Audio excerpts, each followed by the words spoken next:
Charlie Munger, famous billionaire investor and vice chairman of Berkshire Hathaway, believes that the first $100,000 is the hardest to amass. It's not just him, though.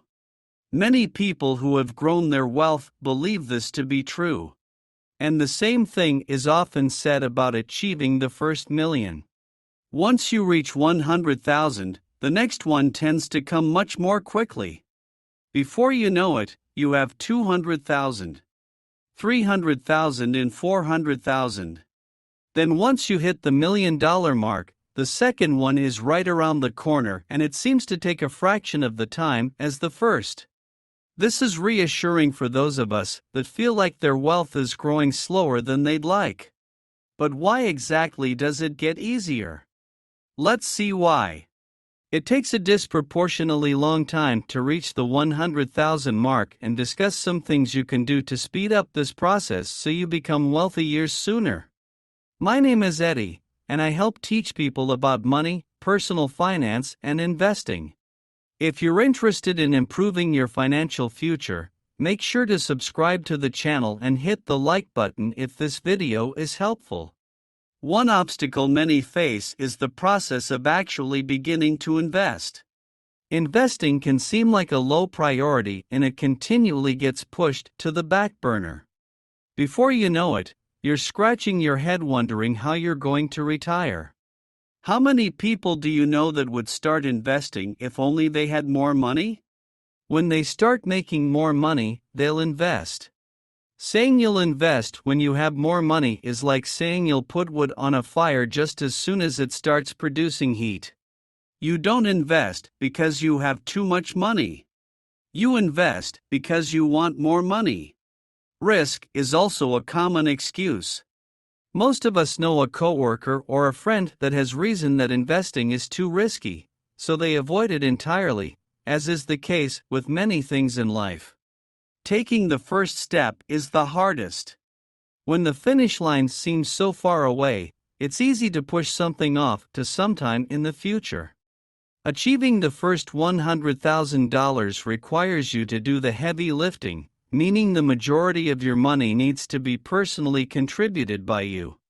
Once your portfolio reaches a sizable amount, compound interest begins to work wonders. Even though the returns as a percentage don't necessarily increase, the returns in dollar amounts become much larger.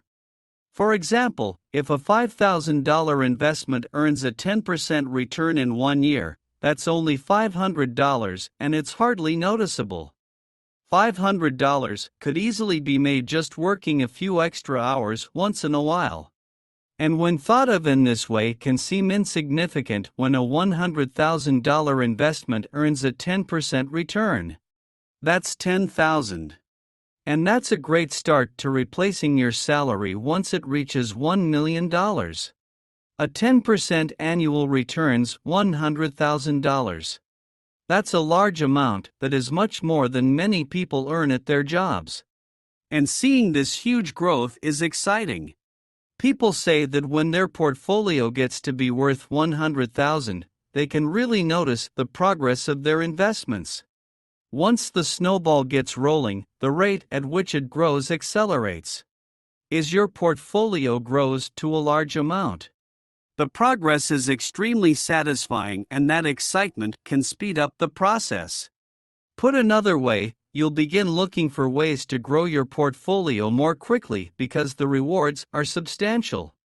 You might look for ways to increase your income so you can contribute more to these investments.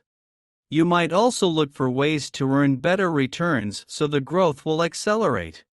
Instead of going out to eat and spending $100 in the matter of a couple of hours, you'll think twice. Realizing how powerful compound interest is will make you more carefully consider your purchases. This is because you'll realize how much that $100 will grow and continually reward you if it's invested, and it will be harder for you to part with. For example, you spend $100 on a meal out and that money is gone forever. If you had invested that money, it could reward you $10 the first year, it's invested $11 the next year, and $12 the next year. Of course, $100 isn't a large amount of money, but it's the habit of saving $100 in different categories on a regular basis that will add up. As you become wealthier, you have more options, and this will become more and more obvious when you have $100,000 saved. There are many things you can do that someone living paycheck to paycheck cannot. If you have the opportunity to take another job with a potentially higher income or more room for improvement, but the pay isn't steady, you have the savings to take that risk. Your job might pay $50,000 per year, but an opportunity arises that's likely to pay $100,000 or more per year. But it's commission only if you need that $50,000 paycheck. Taking this type of risk isn't practical.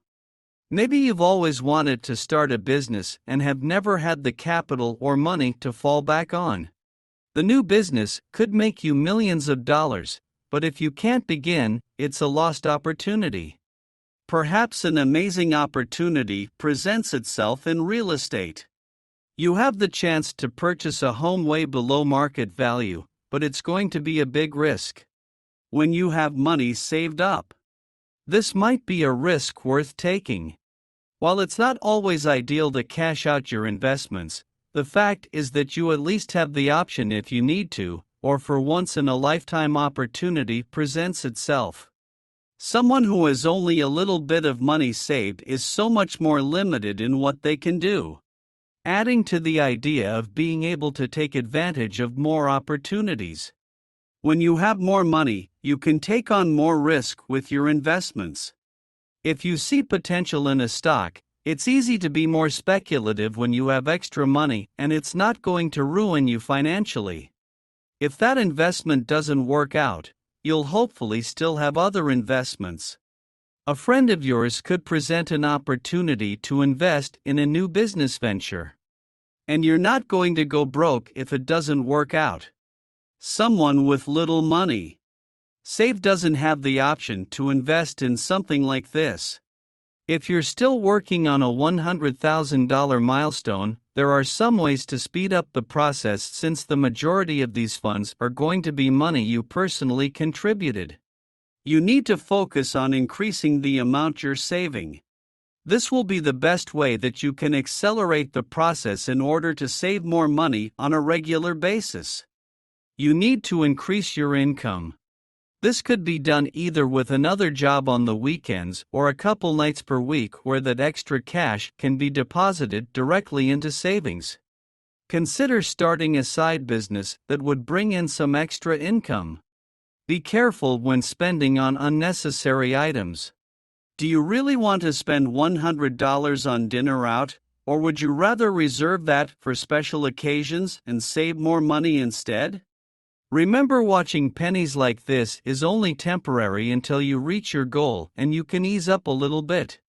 Stay away from large car payments for vehicles that are simply unnecessary, as these expenses are common reasons people never reach $100,000, never mind $1 million. Once you become familiar with the process of saving and investing, it will be easier to just continue doing what you're doing. By the time you obtain a substantial amount of money, you'll be used to finding ways to earn extra money and put that into savings. You'll also be used to being more deliberate with your purchases and really think whether or not they're necessary or if it would be more rewarding to put it into savings. Furthermore, you'll be comfortable with taking risk in the process of investing through different market cycles, and you might even learn how to take full advantage of them once you reach the $100,000 mark. You can let off the gas a little, according to Charlie Munger. Although the first million is the next milestone, it becomes easier as the majority of your investments will likely be the result of compound interest instead of money you need to personally go out and earn. Next time you're stressed about the difficulty of increasing your net worth, know that it becomes easier, more enjoyable, and more rewarding as time goes on.